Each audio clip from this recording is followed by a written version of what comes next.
Hey guys, Alex 2.0. I'm back again. And this time I'm going to talk about um, um, uh, this is gonna this is gonna be a rant, by the way. But the movie, or should I say, adaptation of Alexander and the terrible, horrible, no good, very bad day, which I didn't really want to watch this movie at first, just judging by the trailer, because the biggest thing, my biggest gripe with this movie was that it was nothing like the book. And I have a lot of history with the book, you can probably tell by my name. First time I read it, it just fucking depressed me so much. I was like six, or I was like 5 or 6. It was really hard for me to get through the book at first. So many years I wanted nothing to do with that book until I read it again. And by the way, it was like for the first time I ever like was depressed about anything, even if it was just a children's book. But and then I was also, as a kid, I saw uh, the 30-minute animated adaptation, which also depressed me.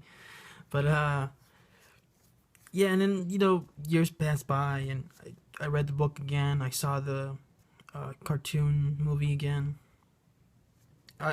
They're good. I mean, I don't know what the hell was wrong with me, but it's a simple story about a kid who has a bad day, and by the end of the story, which for some reason I guess I missed as a kid, was that his mother just tells him everybody has a bad day. It's okay, life gets better, stuff like that. That's simple story, and it is, even though the kid has a bad day, everything goes wrong for him. And the entire book, we're led to believe that okay, it was just the one day, and his life just got better after that, which is it's a good story. And then here comes the movie, and I was kind of intrigued, like, okay, how are they gonna do a live action adaptation of this? I like the cast they got for the parents, Steve Carrel and Garner, and it was a Disney movie. Like, okay, that's fine. And then I saw the trailer. I'm like, this is nothing at all like the book, where it's the whole family who has a bad day. I mean, that's hard to relate. Maybe one or two about the whole family. And the way in the movie, I'm not trying to go on for so long with this review, but okay. So it starts off as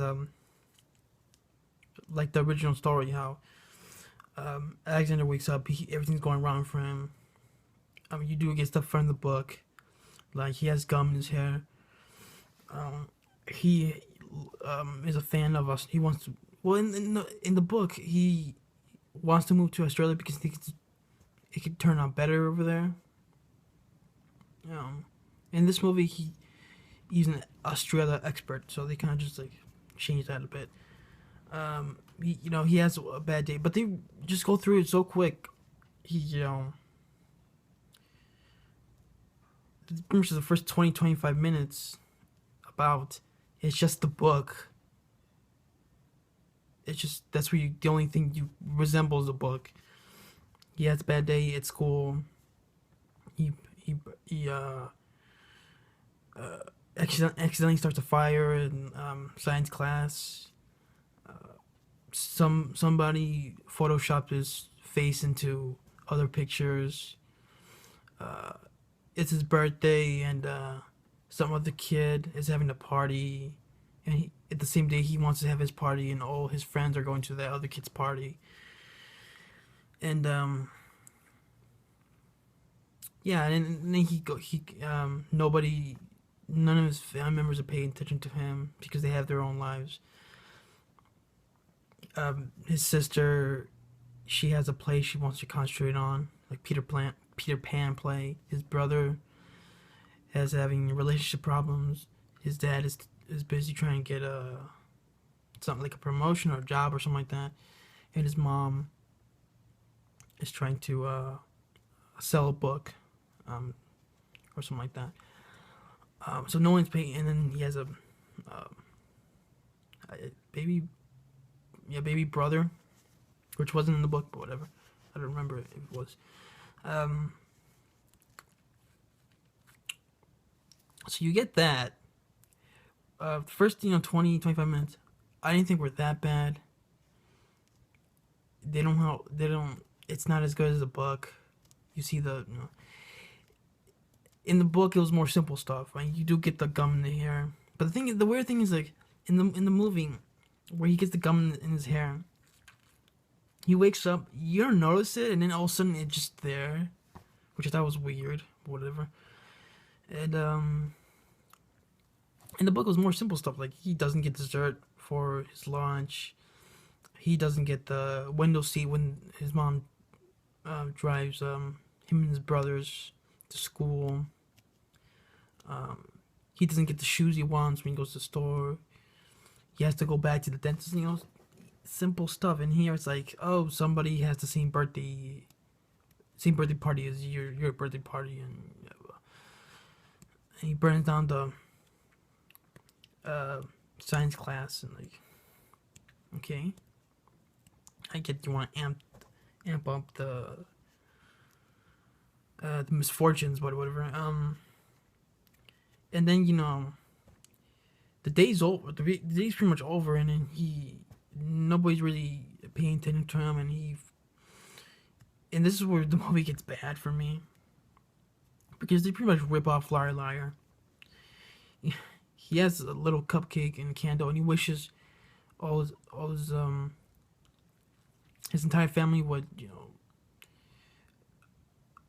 understand what kind of day he went through, and then he pretty much curses them. And the next day, his sister wakes up sick. His brother is unprepared for the prom, where he wants to take his girlfriend. His parents wake up late, and then they start this stupid shenanigans comedy. The baby pisses all over the kitchen floor. And first of all, okay, the brother storyline, I didn't give a shit about. He's trying to take his girlfriend to the prom, and she's just the bitchiest fucking girlfriend I've ever seen in a movie in a while.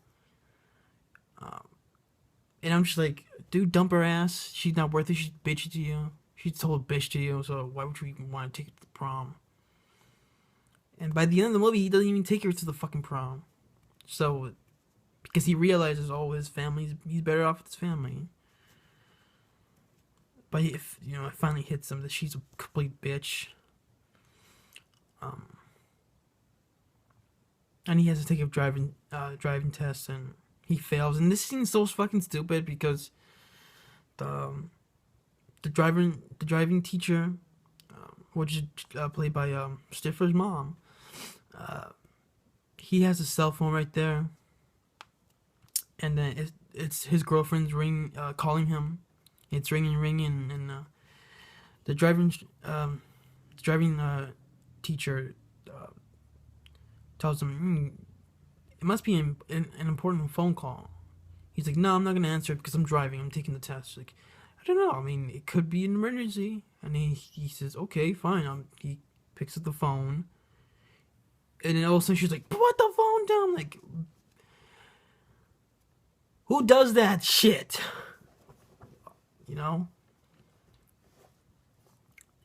And then the sister is sick, and she she has the Peter Pan play. She eventually does do the play, even though she's sick. Everything goes wrong, of course, and you have the stupid, you know, gross out joke where she throws up on her dad, Steve Carrel. And Steve Carell's trying to get a promotion or something. Like, I don't really give a fuck. And he takes the baby with him. I didn't really care for that at all. I barely remember that subplot. And the mom, Jeffrey Gardner, she wants to. She's a book editor. I think I didn't say that earlier, but she's editing a book, a children's book, and she accidentally misspelled jump. Instead of jump, she accidentally put dump. And you have some guy reading it to a bunch of kids, and the stupid thing is, like, I know it's supposed to be a curse, but the guy is reading it, and then every time it says, like, let's all jump, he says, let's all take a dump or whatever. But, like, he doesn't stop from reading it. He should just, like, he sees that it says dump, and he's like, okay, I'm not reading this anymore. But he keeps reading it. I'm like, what the fuck? It's a stupid joke. It's like, oh, dump. Oh, kids, don't listen to him saying, take a dump. And while all this is going on, everything's going right for Alexander. And he's barely... while the whole family is going through their misfortunes, Alexander's barely important to the story anymore. I mean, he's a fucking title character. The book was about him specifically. And you decide to make this whole thing about the family, which I don't give a shit about.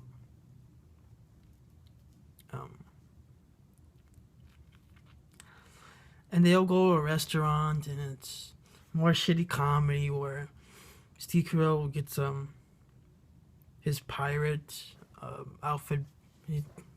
It's burning, and he puts it. His arm is burning, and he puts it in the fish tank or whatever. And they all decide to they all realize that it was Alexander who cursed them, and they all bond. Blah blah blah. I'm not going over by the way, I'm not going like, oh man, because it wasn't the worst thing ever, but it's just like a huge missed opportunity to actually adapt the book properly. I mean, you could just watch the 30-minute TV cartoon adaptation. That's pretty much the book. I mean, they changed that a little bit, but not that much. I mean, it's still the same thing. This is nothing like the book. I mean, by the end, they go back home, and there's animals everywhere, and it's, you know, Alexander's party, which everybody goes to.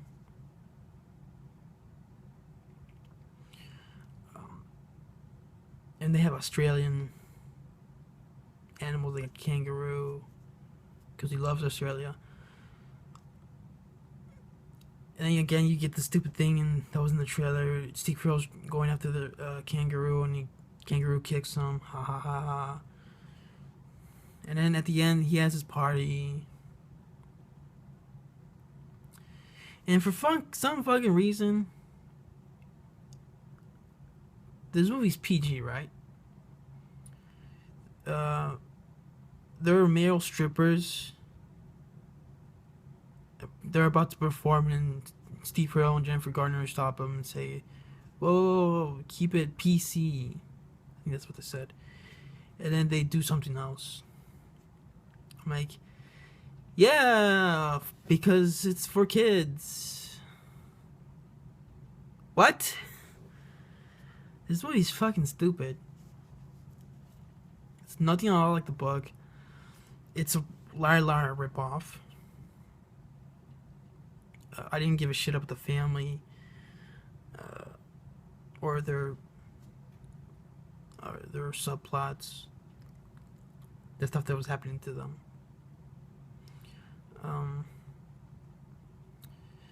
the child actor who played Alexander, he wasn't horrible, he wasn't terrible, he wasn't bad, but he wasn't very good. See what I did there? But I don't know, I just didn't really care for him that much. But that is a stupid slapstick comedy, and it's the humor was juvenile, but yet they have stupid shit like male strippers at the end. I'm like, what? This is a kids movie. What the hell? This movie's fucking dumb. It's dumb. But I know this wasn't like a full out raging rant like something to do, but there was really nothing much to this movie. It was just a lame adaptation. There's nothing like the book, except for like the first 20 minutes, and then everything it's his own thing. Like and then it becomes a rip off of Liar Liar, like, except without the hard and without the laughs.